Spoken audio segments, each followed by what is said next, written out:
먼저 우리 신용카드 매출원표 발행금액 집계표를 봤었는데, 신용카드 매출원표 발행금액 집계표는 우리 회사가 카드 가맹이 되어 있고 카드 단말기가 있다면 거기에 결제한 카드든 체크카드든 뭐 현금 영수증이든 그 금액들이 전부 다 들어오는 거예요. 그럼 여기 금액이 들어오는 건 세금 계산서 발행하면서도 신용카드 결제를 할 수가 있고, 그리고 그냥 순수하게 신용카드만 결제했거나 혹은 현금 영수증만 결제해 준 금액도 들어올 수가 있는데, 자, 지금 여기 같은 경우에 우리가 세금계산서 발행해 준 건 예를 들어 1200만 원이라고 하더라도 그 중에 카드 결제한 게 500만 원이면 여기에는 카드 단말기에 결제한 금액만 들어오는 거예요. 그럼 카드 단말기에 결제된 금액이 들어온 이 금액 중에서 이 두 개가 있다면 이 두 개 중에서 세금 계산서 발행한 금액이 있다면 여기에도 쓰고 여기에도 쓰고, 또 계산서 발행하고 카드 결제한 게 있으면 여기에도 쓰고 여기에도 써준다. 그 부분만 주의를 하면 그 외에 나머지는 크게 어려운 거 없었죠. 우리 카드의 과세다, 카드의 면세다, 현금 영수증의 과세다, 이것만 생각을 해서 카드 단말기에 결제하기 위해서 우리가 입력하는 금액들 있죠. 그 금액들을 전부 다 여기에 쓴다라고 보시면 돼요. 그럼 신용카드 매출원표 발행금액 집계표가 작성이 된 곳에서 원칙적으로는 부가가치세 신고서에 여기 3번 칸에 금액이 들어와야 되는 게 정상인데, 세금 계산서하고 같이 발행된 거는 세금 계산서에 의해서 1번 칸에서 신고하기 때문에 이중으로 신고해 주는 건 당연히 말이 안 되겠죠. 매출은 한 개인데 두 번 매출로 잡으면 부가가치세 두 번 받아야 되는 거죠. 그렇기 때문에 여기 3번 칸에 들어오는 건 순수하게 신용카드하고 현금 영수증 발행된 것만 들어올 거고, 세금 계산서나 계산서 이렇게 이중 발행된 거는 세금 계산서, 계산서가 우선이기 때문에 그 세금 계산서, 계산서에 의해서 부가가치세 신고를 할 거다라고 보시면 돼요. 자, 우리 신용카드 매출원표 발행금액 집계표는 뭐 크게 어려운 부분이 없었죠. 그래서 첫 시작하는 거였는데, 매매출 전표에 입력을 해서 하는 거는 우리 세무이급 시험에서는 잘 나오지 않고, 그런데 그 TAT 2급 시험에서는 무조건 메인 매출 전표에 입력해서 불러오기만 할 거예요. 두 시험의 차이가, 전산세무 2급은 이 서식을 직접 작성을 시키는 거고, TAT 2급은 여기를 직접 작성하는 문제는 안 나와요. 직접 작성하는 게 아니고 메인 매출 전표에 입력해서 불러오기를 하는 방식을 쓸 거예요. 그럼 메인 매출 전표에서 입력했을 때에 불러오기 하는데, 신용카드와 세금 계산서가 이중으로 발행이 되면, 그러면 우리가 여기 과세 유형은 11번으로 잡아야 될 거고, 그런데 컴퓨터한테 신용카드랑 그 이중 발행됐다는 걸 알려주기 위해서 여기 우측에 분계 유형에서 4번 카드로 잡아주자라고 했죠. 우리 K랩 프로그램은 일부 발행된 거에 대해서 그 신용카드 발행 금액이다라고 적용 및 카드 매출이라는 메뉴가 분계를 하면 위쪽 상단에 생겨요.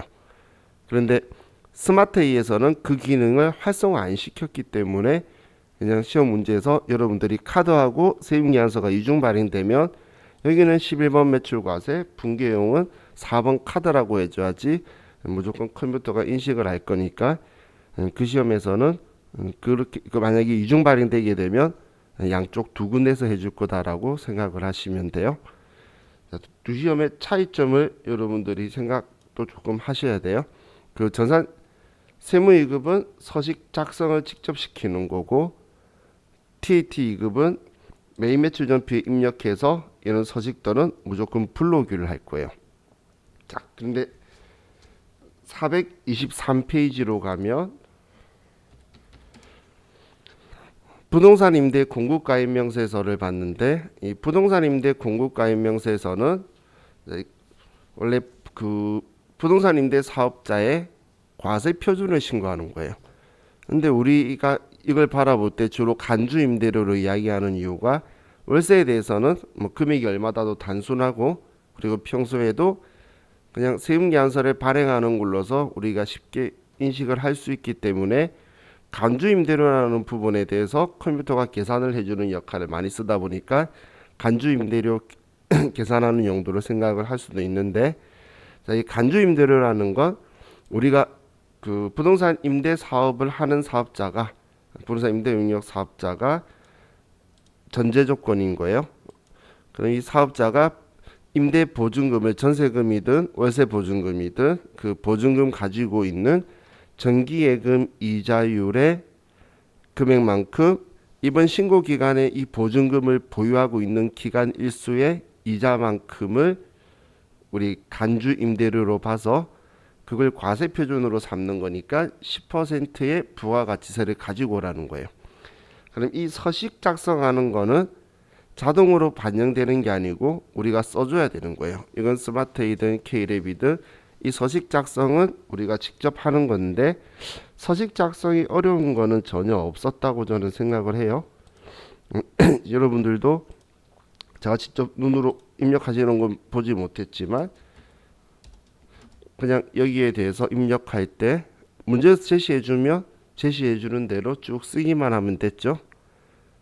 그냥 다 입력하고 갱신할 때에 지금 여기는 갱신 문제가 없는데 계약 갱신 일자를 쓰고 그리고 또 변경된 보증금과 월세가 있으면 그 금액을 써주고 나서 여기 정기예금 이자율만 정확하게 되어 있는지, 이 이자율 따라서 간주 임대료가 서로 틀릴 수 있으니까 이 정기예금 이자율만 정확하게 신경을 써주시면 되는 거였으니까, 자, 이거 작성은 잘 하셨어요. 그럼 매입 매출 전표에서 만약에 쓴다라고 했을 때, 자, 우리가 이 월세 부분하고 이 간주 임대료 부분하고 이 두 부분이 매입 매출 전표에 들어간다면 월세에 대해서 우리가 매입 매출 전표에서 세금계산서 발행하면 과세 유형은 11번 매출 과세예요. 그럼 우리가 임대료에 대해서 회계 처리를 할 때는 400번대 임대료 수입을 쓰셔야 되지 900번대 임대료를 쓰면 안 된다라고 했죠. 자, 지금 제가 이야기하는 거 AT 시험에 부동산 임대 공급가 임명서에서 문제가 나오면 무조건 회계 처리해야 되는 거예요. 그렇기 때문에 그때 400번대로 해야 돼요.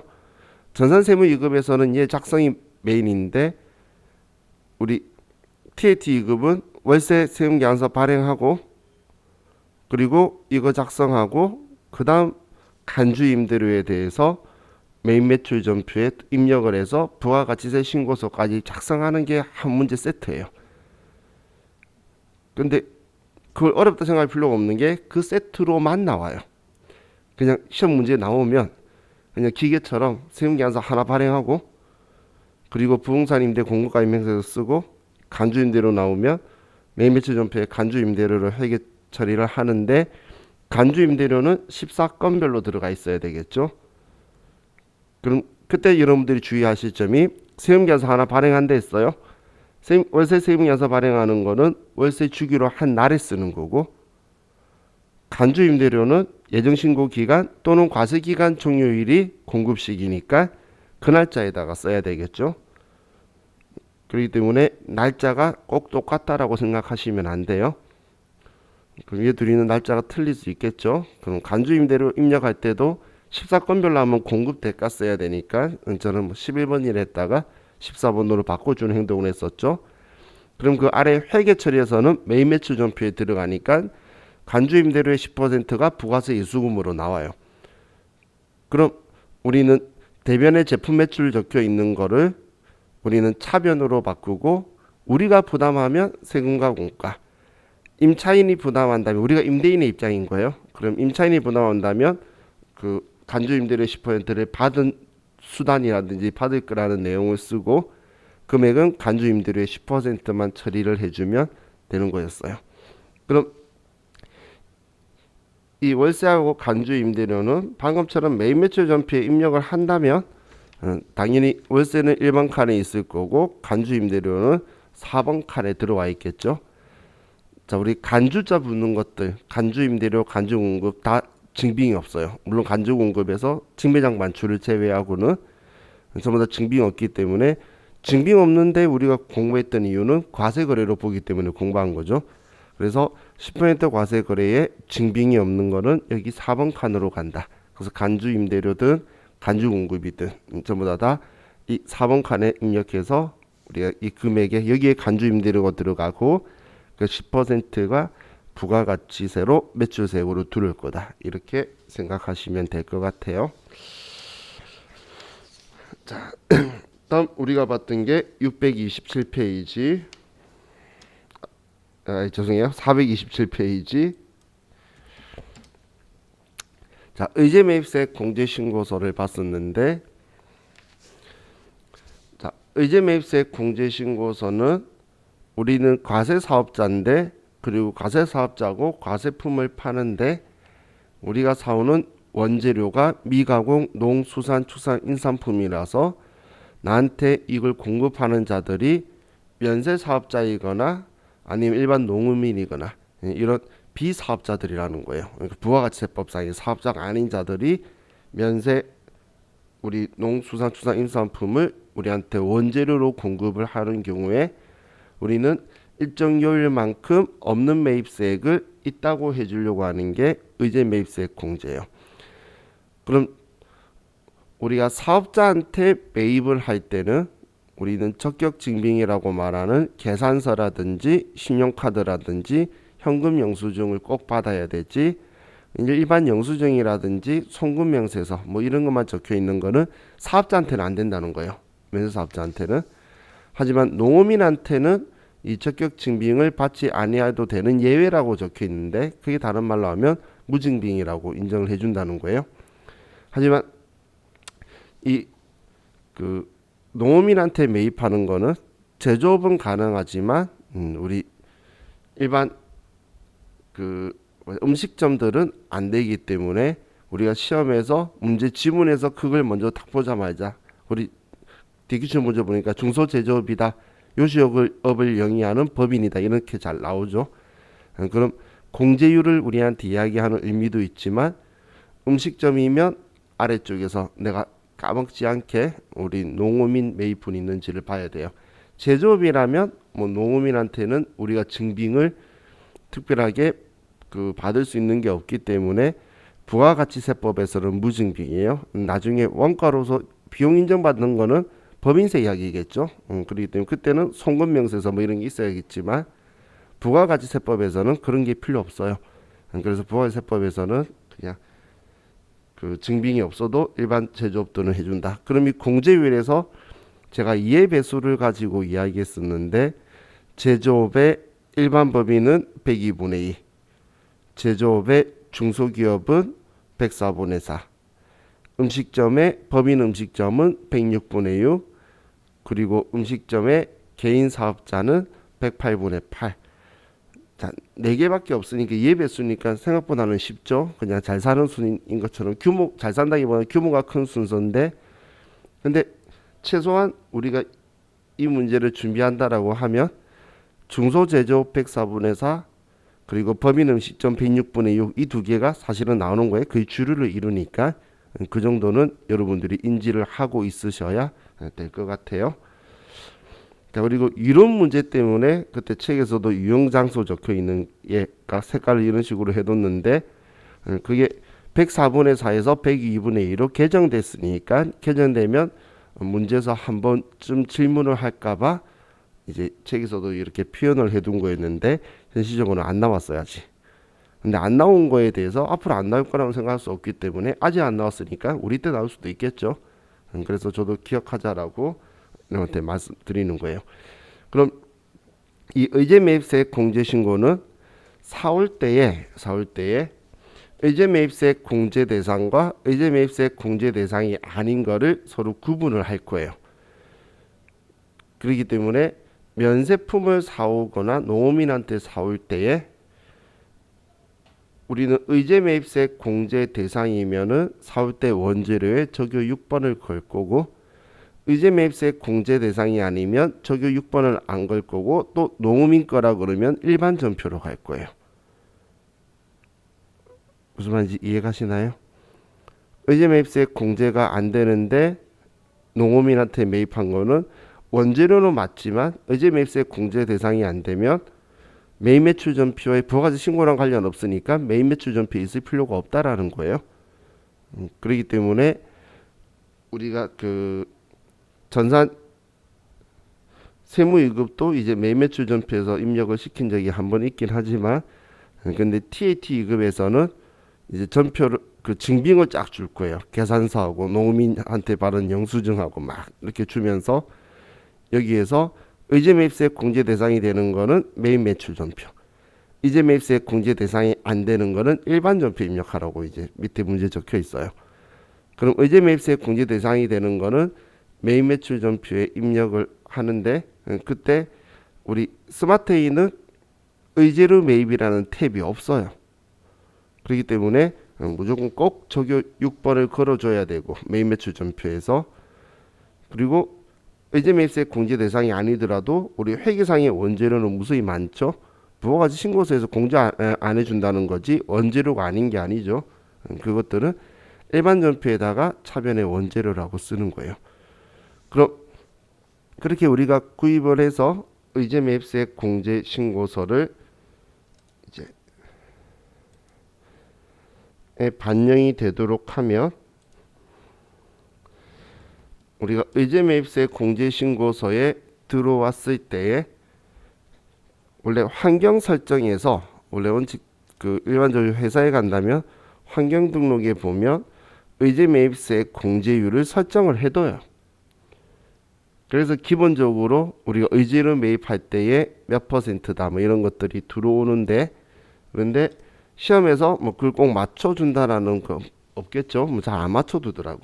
그러면 우리는 공제율 일괄 변경을 눌러서 우리 기업의 형태에 맞는 공제율을 선택을 하셔야지 정확한 의제 매입세액이 나올 거고, 그리고 예정 신고 때는 한도 계산을 안 하고 그냥 해주지만 우리 확정 신고 때는 우리는 한도 계산을 해야 된다라고 했죠. 그렇기 때문에 한도 계산을 과세기간꼴로 해서 예정 때 공제받았던 걸 뺀 나머지를 확정 신고 때 공제해 줄 거예요. 그렇기 때문에 조리 씨 어차피 늦었어. 이런 쉬는 시간에 봅시다. 아니, 잠시 후에. 어차피 지각이잖아요. 그죠? 자, 그럼 우리 예정 확정 거를 전부 다 매출액을 다 쓴다라는 건 여기 단기 매입액으로 한도 계산하는 것도 예정 확정 거를 전부 다 같이 써줘야 된다는 거예요. 그래서 예정 신고 때 사실 의제 매입세 공제를 받았다면 매입액이 있었다는 거겠죠. 그러면 사실 이 금액하고 이 금액이 둘 다 있으면 둘 다 들어갈 거예요. 매입액이 없는데 공제받았다는 건 말이 안 될 거고, 그죠? 그렇기 때문에 그럼 지금 여기에는 컴퓨터가 원래 실무 버전에서는 불러오게 하면 불러와줘요. 예정때 했던 게. 그런데 우리 시험 때는 그런 행동을 안 해주기 때문에, 그런 데이터까지는 안 넣어주기 때문에 알아서 더해서 쓰셔야 되는 거고, 그럼 예정 신고 때 공제받은 거 있다면 여기에 빼주면 이 공제 납부할 세액이 확정 신고 때 공제할 거가 되죠. 그래서 일반적으로는 면세농산물 등 탭에서 쓰는 거고, 전산 세무이급에는 단 한 번도 나온 적은 없는데 우리 2기 확정 기간에 1영년으로 하는 건 여기서 하는 거예요. 여기 보면 1영년으로 한도 계산하는 건 이 두 과세 기간이 서로 면세 비율의 매입 비율의 차이가 50% 이상 나는 거예요. 1년치 한 것 중에 예를 들어 1기는 25%, 2기는 75%인 거야. 1년 동안 총 산 거에서. 그러면 50% 이상 차이가 나죠. 그럼 한쪽으로 치중된다는 거예요. 그럴 때는 1년으로 한도 계산해 주니까 1기, 2기, 그리고 1영년에 1기, 2기, 그러다가 1기 때 공제받은 거, 2기 예정 때 공제받은 거, 이런 식으로 해서 한도 계산을 1년치를 가지고 하는 게 제조 면세 농산물 등이에요. 근데 이건 전산세무 1급에서 나올 때도 탭 이름을 제조업, 면세농산물 등 탭에 입력하시오라고 대놓고 적어줘요. 그렇기 때문에 혹시 느낌이 이상한 글자가 있으면 이건가라고 생각하시면 돼요. 자, 그럼 이 의제 매입세액 공제 신고에서 자, 이번에 이 의제 매입세액 공제가 된다면 우리는 의제로 매입에 입력을 하지 않았다면 이 금액만큼 우리는 부가가치세 신고서에서 매입세액이 공제되는 매입세액이 늘어나기 때문에 그럼 우리는 공제되는 매입세액이 늘어난 만큼 차변에 부가세 대급금을 늘리고 그리고 대변에 원재료를 지워주는데 이 원재료 지울 때는 타계정으로 대체 적요 8번을 꼭 써줘야 된다는 거예요. 우리 지금 교재에서 본 게 이걸 이야기하는 거죠. 의제 매입세액 공제가 되면 그때는 4월 때는 적요 6번인 거고 그리고 의제 매입세액 공제 대상이 되는 건 안 되는 매입세액을 된다고 해주니까 공제되는 매입세액이 늘어난 만큼 부가세 대급금을 높여주고 그리고 원재료 취득 원가에서 줄이는데 대별의 원재료 썼을 때에 컴퓨터는 타계정으로 대체를 안 넣어주면 물건 만드는데 소진된 회계 처리로 인식을 할 거예요. 근데 얘는 물건 만드는데 소진된 게 아니기 때문에 타계정으로 대체 적요 8번을 꼭 써줘야 돼요.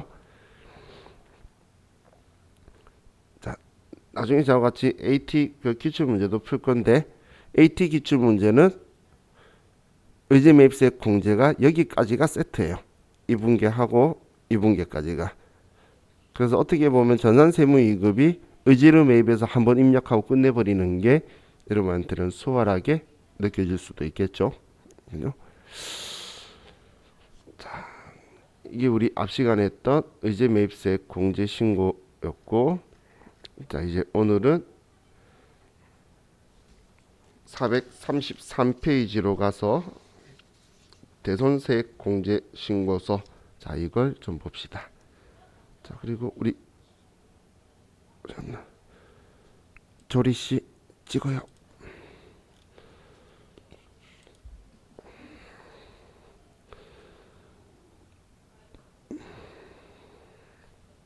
(433페이지) 대손세액 공제 신고.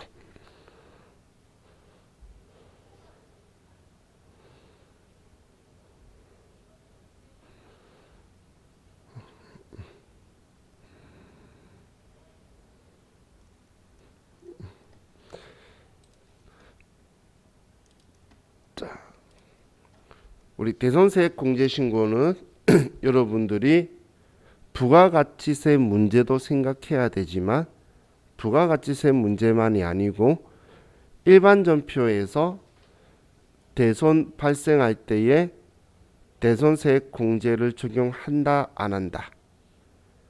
그리고 대손금 회수했을 때도 대손세액 공제를 적용받았었다 받지 않았었다. 이거에 따라서 회계 처리가 일반 전표에 달라지기 때문에 그래서 일반 전표를 위해서도 지금 신경을 쓰셔야 되고 그리고 우리 대손세액 공제 신고서 부가가치 부속 서류 때문에도 여러분들이 보셔야 되니까 두 가지 측면을 다 이건 좀 숙지를 하셔야 돼요.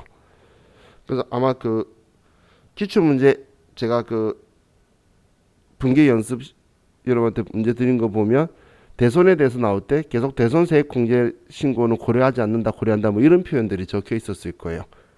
그게 이제 이거에 대한 이야기다라고 보시면 돼요. 자, 그럼 대손세액 공제 변제 신고서를 이제 보면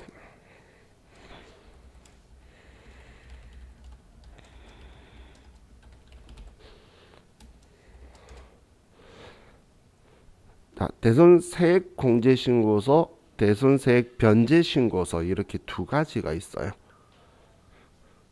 그럼 대손세액 공제 신고서는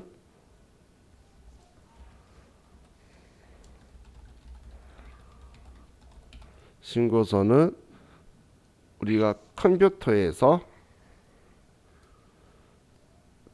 자, 얘는 매출세액에 대해서 이야기하는 거고 얘는 컴퓨터에서는 대손 발생 탭에서 쓸 거예요. 그리고 대손 세액 변제 신고서는 공제되는 매입세액 이야기로 대손 변제 탭에서 하게 될 거예요.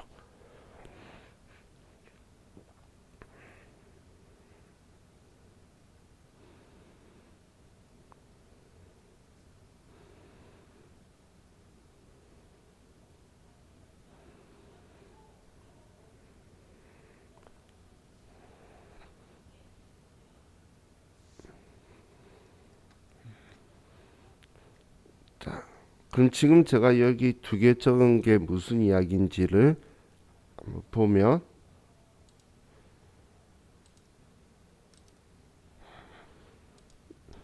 자, 여러분도 부가가치 탭에서 대손세액 공제신고서로 가시면, 자, 여기 대손세액 공제신고서 있죠. 여기로 들어가시면 탭이 대손 발생 탭이 있고 대손 변제 탭이 있어요. 대손 발생, 대손 변제 탭이 두 개가 있는 게 보이실 거예요. 둘 다 보이시죠? 이걸 이야기한 거예요. 제가 탭이라고 적은 게. 그럼 이 대손 발생 탭은 매출세액을 이야기할 거예요. 자, 우리 아무것도 보기 전에 빈백지에서 한번 생각을 해볼게요. 내가 물건을 팔았어요. 그래서 부가세 예수금으로 외상매출금으로 해서 세금계산서까지 발행했으니까 부가세 신고서에는 들어가야 되겠죠. 근데 상대방이 푸도나서 나한테 돈을 못 줘. 그럼 그 매출세액은 내가 못 받았으니까 안 내게 해달라고 해야 될 거잖아요. 그러면 매출세액에서 줄일 거라는 거예요. 근데 거꾸로 상대방이 난 그렇게 해서 대손세액 공제를 받아서 매출세액을 안 내도록 이제 했는데 상대방이 다시 돌아와서 저한테 내 물건 판 돈과 부가가치세를 나한테 다 주는 거야. 그럼 이제 받았으니까 다시 부가가치세를 내야 되겠죠. 그때는 매출세액을 다시 늘릴 거란 이야기예요. 또 반대로 생각하면 대손 변제 탭 이야기는 뭐냐면 내가 다른 사람한테 원재료를 외상으로 샀어요. 그리고 세금계산서까지 받았어요. 받았으면 당연히 부가가치 신고를 할 건데 내가 돈 주기 전에 상대방이 죽어버린 거예요. 그래서 난 돈 주고 싶어도 못 줘. 그럼 일단 내가 물건 산 원재료 가격에 대해서는 원재료 가격인 거고, 우리 부가가치세는 우리가 납세자에게 주고 납세자가 세무서에 낸 걸 내가 돌려받아야 되는데 나는 그 부가가치세를 준 적이 없죠. 그러면 그 매입세액은 공제받으면 안 된다는 거예요. 내가 주고 돌려받아야 되지 주지도 않고 돌려받으면 안 되겠죠. 그럼 그건 여기 대손 변제 탭에 쓰는데, 만약에 그 죽었던 놈이 봤더니 안 죽었거나 부활해서 다시 나타나서 돈 달래. 그러면 그땐 다시 돌려주고 다시 상환을 하고 부가가치 부분은 내가 돌려받아야겠죠. 그거는 여기 대손 변제 탭에서 한다는 거예요. 그래서 대손 발생 탭은 매출세액하고 관련된 거고 대손 변제 탭은 매입세액하고 관련된 거예요. 자, 먼저 이 기준 잘 잡으셔야 돼요. 얘가 대손 당했고 얘가 회수한 게 아니에요. 얘는 매출세액 대손 당하거나 회수한 거나 다 여기서 플러스 마이너스로 쓸 거고, 대손 변제는 매입세액이 내가 공제 받으면 안 된다, 공제 받아야 된다를 플러스 마이너스로 쓸 거예요. 금액 부호로 내가 발생했다, 회수했다 이런 거 조정하는 거지 탭으로 바꾸는 게 아니라는 거예요. 얘들이 서로 들어가는 부가가치 신고서 역할이 틀려요. 얘는 매출세액의 칸에서 움직일 거고 얘는 매입세액 칸에서 움직일 거예요. 그런데 매출세액을 내가 회수했다고 여기다 쓰면은 엉뚱한 신고가 되겠죠. 그래서 당연히 틀리는 거예요. 이 두 탭을 먼저 정확하게 구분을 하시고, 자, 그럼 먼저 우린 대손세액 공제 신고서를 가지고 보면, 얘는 대손 발생 탭인데 이건 부가가치세 신고서의 8번 칸하고 연결이 되어 있는 거예요. 부가가치세 신고서의 8번 칸과 연결이 되어 있다라고 보시면 돼요.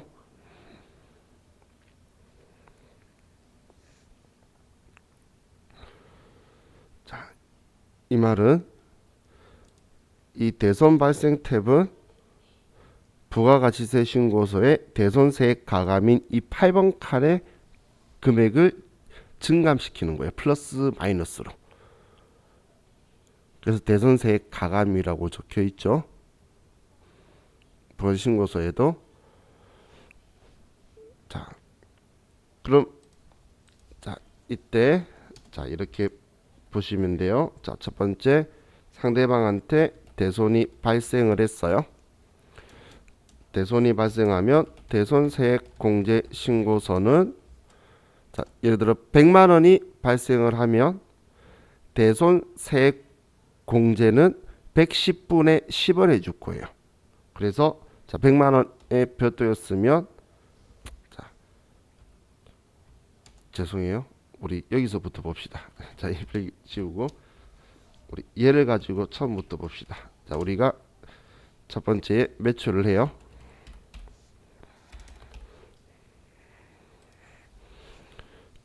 자, 매출을 하면 우리가 11번 뭐 예를 들어 매출과세 100만 원에 10만 원 이렇게 해서 매출을 했어요.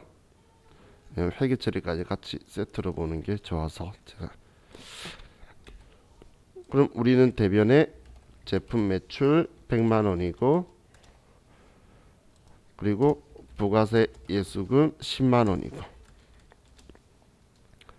좌변에 외상 매출금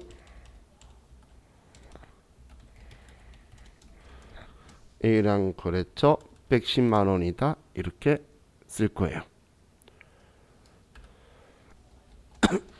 그리고 그랬는데 A라는 회사한테 대손이 발생을 한 거예요. 자, 그럼 지금 나는 이 외상 매출금 중에서 110만 원을 위해서 대손 충당금을 모아둔 게 아니죠. 우리는 이 100만 원에 대해서 못 받을 걸 대비해서 모아둔 거지. 10만 원 이거는 예수금으로서 대신 받아서 내는 거지. 내가 책임져야 될 돈은 아니잖아. 대신 받아서 줄 의무만 있는 거예요. 근데 지금 못 받았으니까 우리는 이 10만 원을 못 받았다라고 이제 그러니까 안 내게 해달라고 하는 게 대손세액 공제 신고예요.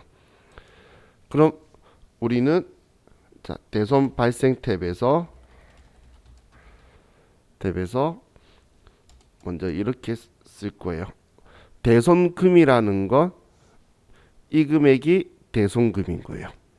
이 금액이 그러면 대손 발생 탭에서 내가 대손 당한 금액이 110만 원이다라고 쓰면 우리 대손세액 공제는 110분의 10이기 때문에 우리는 10만 원의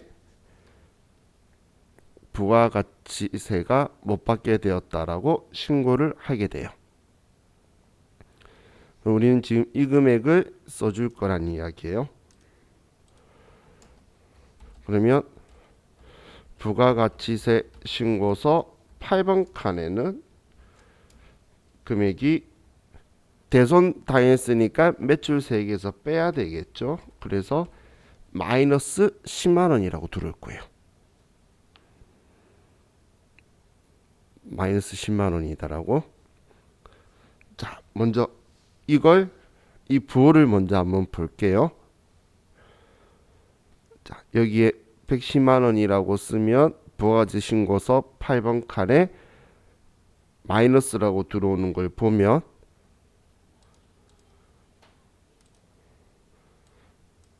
대손세액 공제 신고서로 여러분들이 들어와서 자, 4월부터 6월로 한번 들어가 보세요. 4월부터 6월.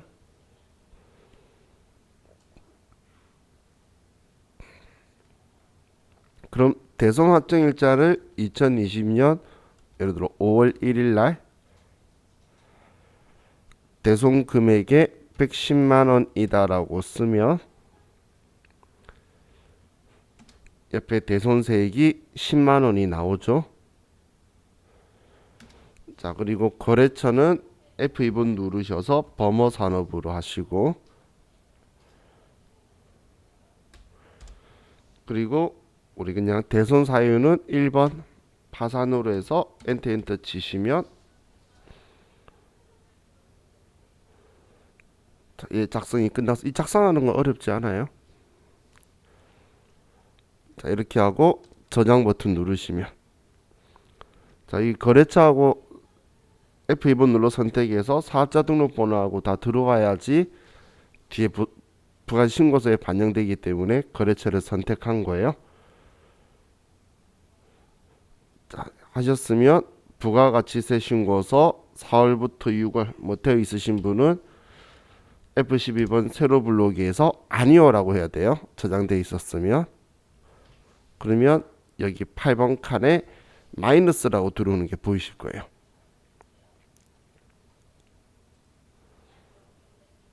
대손 당했으니까 매출세액에서 빼줄 거라 그랬잖아요.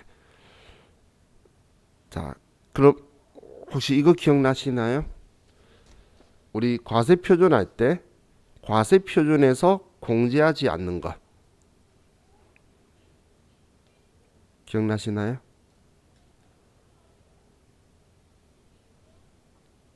유성 씨 기억나요? 3개. 과세 표준에서 공제하지 않는 것. 그때 우리 대손금, 판매장려금, 하자보증금 이렇게 3개 기억하자라고 했던 거. 그죠? 그 중에 대손금이 이거였잖아요. 그때 제가 대손 당했을 때 여기에 100만 원에 10만 원 그대로 넣어두고 여기서 10만 원 빼줄 거라 그랬잖아요. 그래서 여기서 빼지 말고 그대로 넣어둬라. 그게 과세표준에 공제하지 않는 거에 대손금이 들어가 있는 이유였죠. 세금에서 빼줄 거니까. 그래서 지금 이렇게 다 그 대손 사유에 맞춰서 대손이 발생을 하면 세액 공제를 해서 세금만 빼겠다라는 그런 취지라는 거예요. 그럼 지금 매출세액이 줄었죠. 자, 우리가 항상 기억해야 되는 거. 자, 이건 아래쪽 계속 밀려 나오면서 계속 영원히 볼 거예요. 꼭 기억해야 될 거. 매출세액의 계정 과목은 부가세, 예수금. 공제되는 매입세액의 계정 과목은 부가세, 대급금. 자, 이건 우리 시험 목적만이 아니고 실무를 위해서 꼭 정확하게 아셔야 돼요. 항상 동그라미 가에 부가세 신고서의 가에 부가세 그 매출세액과 부가세 예수금하고 동그라미 나의 매입세액과 공제된 매입세액과 부가세 대급금 금액이 틀리면 일단 아, 나 이 회사 잘릴 수도 있겠는데라고 생각해야 돼요. 부가세 신고 3달마다 해야 되고 누구나 다 할 수 있다라고 생각하고 있는 거예요. 나만 못하는 거야. 나중에 회사 가시면 장부를 못 쓰거나 신고를 잘못했거나 둘 중 한 개는 100% 잘못한 거거든. 꼭 이거는 맞추셔야 돼요. 그럼 지금 제가 이걸 왜 계속 기억하자면 방금 우리는 아무 그 회계 처리 안 하고 부가세 신고서만 손냈는데 매출세액이 줄었잖아. 그죠? 지금 매출세액이 마이너스 10만 원만큼 줄었죠. 지금 일단 빼고 보면 지금 얘가 매출세액이었는데 마이너스 10만 원만큼 줄었잖아. 그럼 부가세 예수금은 얘는 부채이기 때문에 대변이 자기 자리에 이렇게 있던 거. 그렇기 때문에 자, 이렇게 대손세액 공제가 되면 회계 처리는 우린 반대로 부가세 예수금을 차변해 10만 원을 줄여줄 거예요. 그럼 10만 원 매출세액이 늘어나면 대변의 부가세 예수금, 매출세액이 줄어들면 차변의 부가세 예수금 써서 줄이는 거예요. 이게 여러분들이 회계 처리할 때 기본적으로 꼭 알고 있어야 되는 거예요. 부가세 신고서에 매출세액 늘어나네. 대변의 부가세 예수금 장부에 일반 전표든 메인 매출 전표든 어디든 들어가야 된다는 거예요.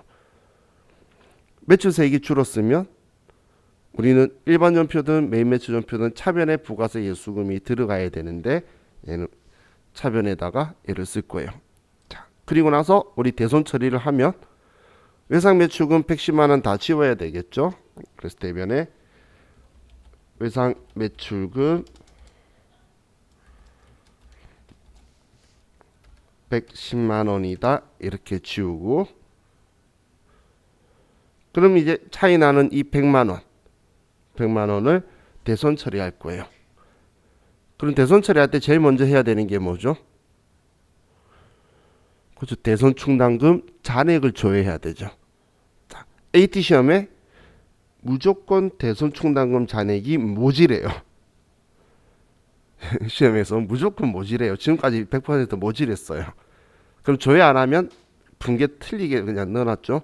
지금 제가 쓰고 있는 이 분계 그대로 분계하는데, 근데 AT 시험에서는 무조건 대손 충당금이 모지래요. 그럼 잔액 조회를 꼭 해야 된다는 거예요. 시험이 AT 시험이 기출 문제 많이 풀고 열심히 한 사람은 다 합격한다는 게 그 틀 그대로 나와요. 제가 얘 조회해야 돼요 하면 시험 때 무조건 조회하면 돼요, 습관적으로. 근데 지금은 뭐 굳이 그 신경 안 써도 되니까 그냥 대손 충당금이 많다고 볼게요.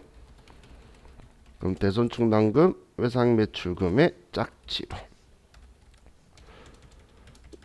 그럼 우리는 대손 충당금은 원래 우리가 못 받게 된 외상 매출금에 못 받을 걸 대손을 대비해서 모아둔 거니까 이것만 끌어 쓴 거고, 부가세 예수금은 우리 세액 공제해달라 해서 이렇게 이제 지우게 되는 거예요. 자, 이게 대손 발생했을 때고, 대손 세액 공제를 적용받을 때의 대손 회계 처리예요. 적용받았을 때, 자, 그럼 이제 세 번째, A 회사로부터 대손금 전액을 회수를 했어요.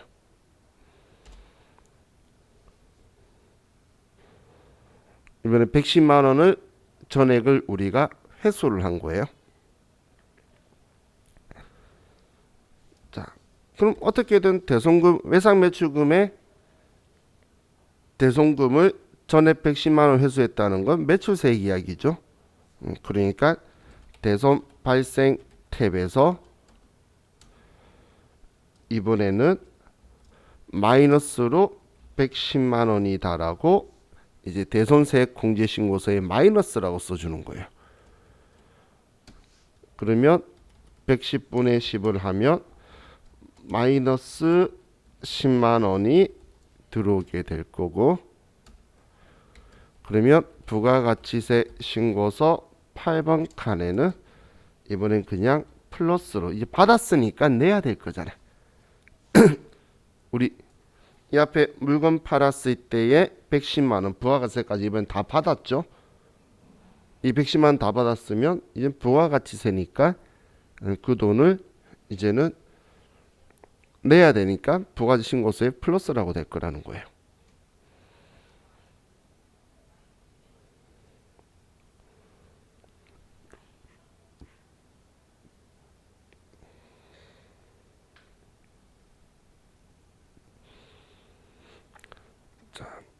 그럼 이걸 보면 지금 만약에 이날에 회수했다라고 거꾸로 하면 여기에 마이너스 110만 원이다라고 쓴다라는 거예요. 여기에 마이너스 110만 원이라고 금액을 쓰는 거예요. 회수했으면. 똑같이 대손 발생 탭의 매출세액 이야기니까 대손 발생 탭에 부호를 마이너스로 쓰는 거예요. 그리고 뭐 사유는 크게 중요한 건 아니에요. 직접 입력 7번에서 그냥 대손금 회수 혹은 대손 채권 회수 뭐 이렇게 쓰면 돼요. 이렇게 하고 저장 버튼 누르고 마이너스라고 쓰시고 저장 버튼 누른 후에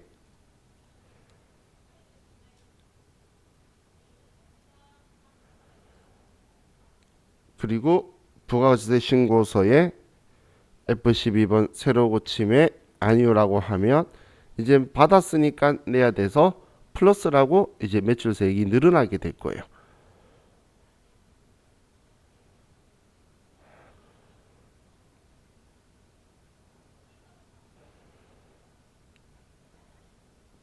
이제 늘어나게 되죠.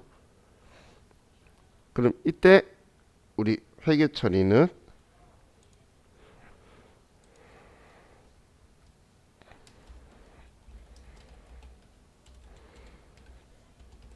자, 우리 제일 중요한 회계상 사건은 어떻든 간에 무조건 돈 받는 게 제일 중요한 회계상 사건이에요. 전액 110만 원을 회수했대. 그리고 그 다음에 이제 생각을 하는 거예요. 대손세액 공제를 받았던 거라면 이제 부가가치세 받았으니까 내야 되니까 이 금액의 110분의 10 그럼 10만 원이죠. 그죠? 자, 110분의 10을 계산기로 계산하는 방법은 나누기 11인 거죠. 나누기 10이라면 대손세액이 나올 거예요. 왜냐면 이렇게 깨끗한 숫자면 좋아도 지저분한 숫자면 헷갈릴 거예요. 또 절반 받았다 뭐 이런 식으로 쪼개버리면 헷갈리면 어차피 110분의 10을 0 떼면 11분의 1이죠. 그래서 나누기 11을 하시면 딱 대손세액이 나올 거예요. 그럼 여기 세액공제 받았던 거라고 하면 이제 내야 되니까 부가세 예수금 10만 원이다라고 쓰고 그리고 나머지 100만 원은 이제 우리 회계 때 공부했던 단기 거면 취소, 정기 거면 대손 충당금에 모아두는 거. 그걸 대변의 대손 충당금 이렇게 모아두게 될 거라는 거예요.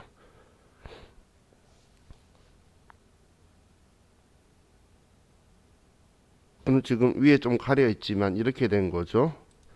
부가세 예수금 매출세액이 처음엔 당연히 물건 팔면서 받아서 줄게요 라고 썼다가 못 받으니까 지웠다가 받으니까 다시 대변해 온 거예요.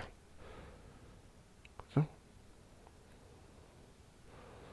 지금 이 금액 이 부가세 예수금만큼 얘가 마이너스가 되니까 줄였고 얘가 플러스 되니까 늘린 거예요.